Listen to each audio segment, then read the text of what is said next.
అందరికీ నమస్కారం. నేను చాలా క్లుప్తంగా కొద్ది విషయాలు మాత్రమే ప్రస్తావిస్తాను.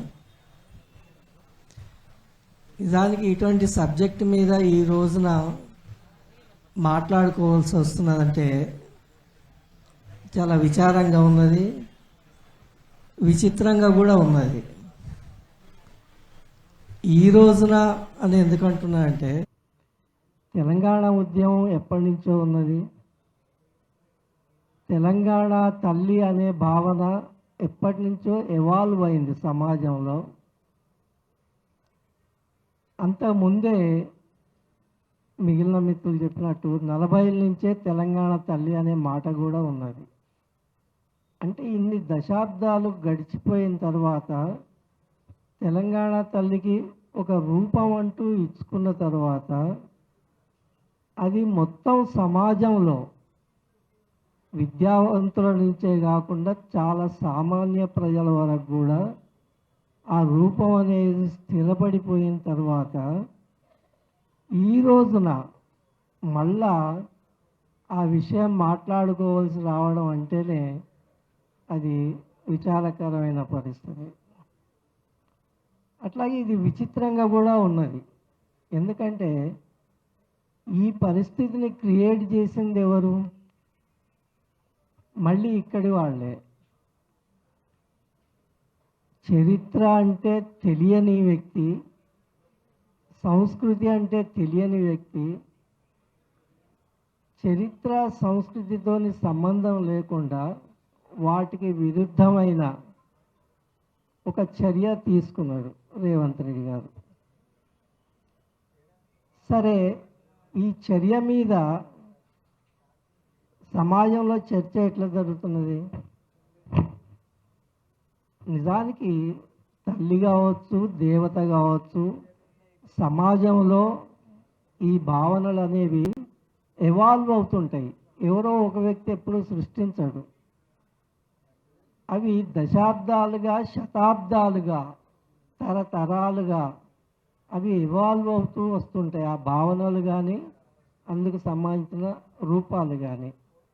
ఒక తెలంగాణ తల్లి అనే కాదు, తెలంగాణ అనే కాదు, మీరు ప్రపంచ చరిత్రలు మనం ఎక్కడ చూసినా కూడా ఎవల్యూషన్ అనేది తల్లుల భావన, దేవతల భావన అనే వాటి ఎవల్యూషన్ ఇట్లాగే జరిగింది.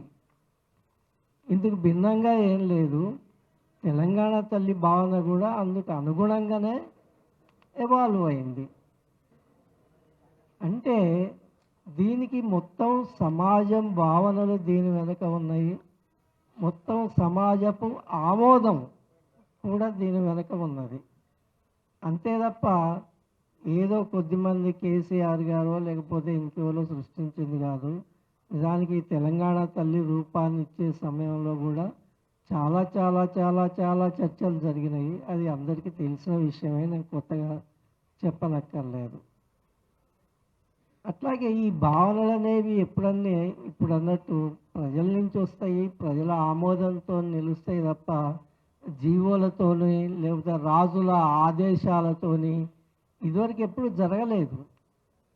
జరగలేదు, జరిగే అవకాశం లేదు. ఎందుకంటే దేనికైనా సమాజపు ఆమోదం లేనిదే అంతిమంగా కేవలం ప్రభుత్వాలు, చివరకు విద్యావంతులు, వీళ్ళ ఆమోదం ఉన్నంత మాత్రాన కూడా అవి నిలవవు. అంతిమంగా ప్రజల ఆమోదం ఉండాలి, ఉన్నప్పుడే నిలుస్తాయి. ఆ విధంగా తెలంగాణ తల్లి అనేది ఈ రూపంలో మనసులలో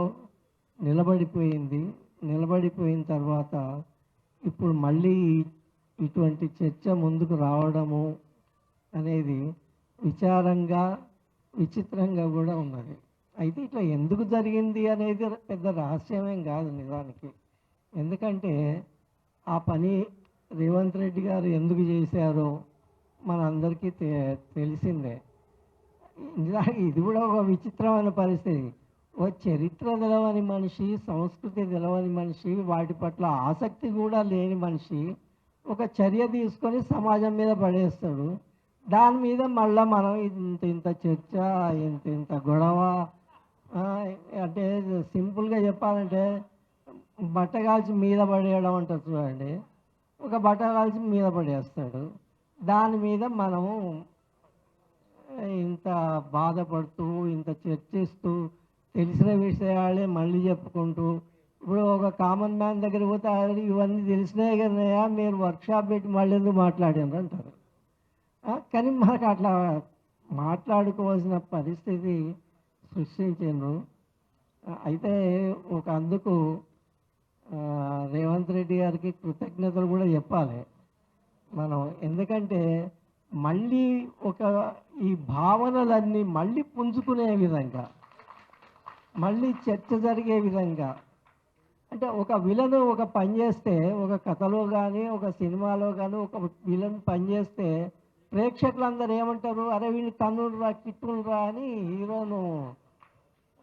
హీరోను ఎగదోస్తారు. ఆ హీరో ఆ పని చేస్తుంటే చప్పట్లు కొట్టి హీరోలు వేస్తుంటారు. వాళ్ళల్లో మళ్ళీ ఆ హీరోయిజము, మంచి పనులు అనే భావనలు మళ్ళీ వాళ్ళ మైండ్లోకి పుంజుకుంటాయి. ఇది కూడా ఒక విధంగా అదే విధంగా జరుగుతున్నది. ఎందుకంటే తెలంగాణ తల్లి మీద కానీ, సంస్కృతి మీద కానీ, చరిత్ర మీద కానీ కొన్నాళ్ళుగా చర్చ లేదు. నిజానికి తెలంగాణ వచ్చింది, అదొక స్తబ్దత, ఆ యాంగిల్కి సంబంధించి ఒక స్తబ్దత అనేది వచ్చింది.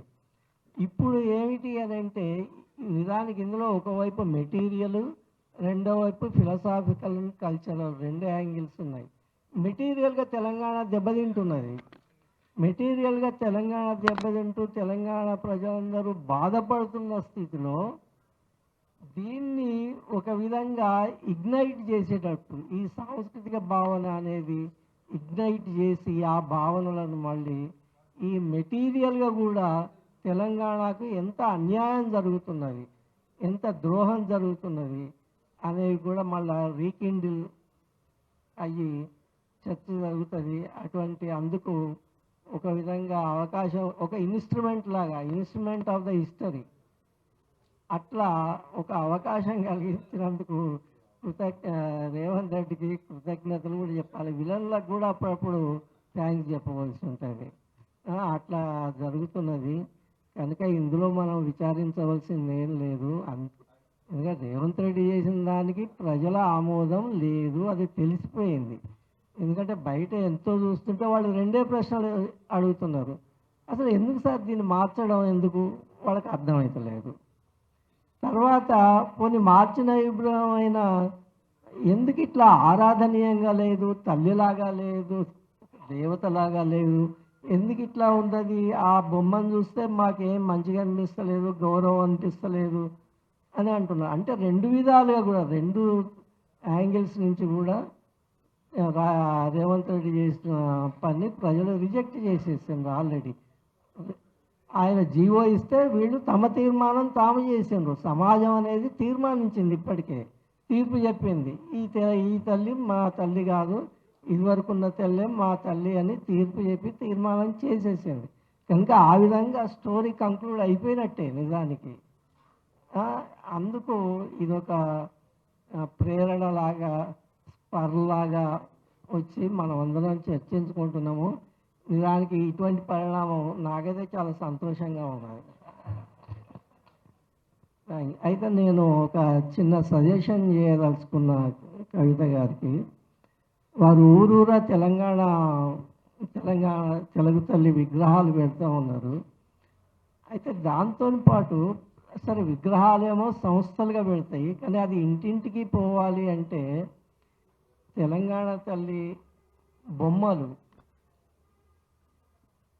ఆ చిత్రపటాలు చిన్న విగ్రహాల రూపంలో అవి ప్లాస్టర్ ఆఫ్ ప్యారిస్తో చేయిస్తే విరిగిపోతాయి. అట్లా కాకుండా కాగితాలను, పాత కాగితాలు, ఆవాలు, పాత కాగితాలు ఆవాలు కలిపి నానబెట్టి చేస్తే అవి మెంతులు చేస్తే అవి ఈజీగా అవుతాయి, తేలికగా ఉంటాయి, చవకలో తయారవుతాయి, తొందరగా పగిలిపోవు. అయితే వాటిని పంచిపెట్టొద్దండి, ఇంటింటికి పంచిపెట్టొద్దు. ప్రజల ఇన్వాల్వ్మెంట్ రావాలి అందులోకి, వాళ్ళు ఓన్ చేసుకోవాలి. అంటే కాబట్టి తక్కువ ధరలో, ఎట్లయినా తక్కువ ధరలోనే వస్తాయి కాబట్టి ఇంటింటికి తెలంగాణ ప్రజలందరూ కొనుక్కొని పెట్టుకునేటట్టు వాళ్ళ ఇంట్లో అట్లా అందుబాటులోకి తీసుకొచ్చినట్టయితే అప్పుడు కనీసం రేవంత్ రెడ్డి గారు జీవోలో చెప్పినట్టు రూపాన్ని మారుస్తే మేము వాళ్ళని శిక్షిస్తాం ఉన్నారు కాబట్టి అప్పుడు ఆయన మనందరి ఇళ్ళకు కూడా వచ్చి మనందరినీ కూడా శిక్షించాలి. కేవలం ఊళ్ళో పెడితే ఆయన కూలగొట్టించిండు అనుకోండి, కానీ ఇంటింటికి వచ్చి కూలగొట్టలేడు, ఇంటింటికి వచ్చి మనల్ని శిక్షించలేడు. కాబట్టి అప్పుడు ఆయన జీవో అనేది ప్రజలే ఓడించినట్టు చిత్తు చేసినట్టు అవుతుంది. ఆయన సిగ్గుపడవలసిన స్థితి వస్తుంది. Thank you.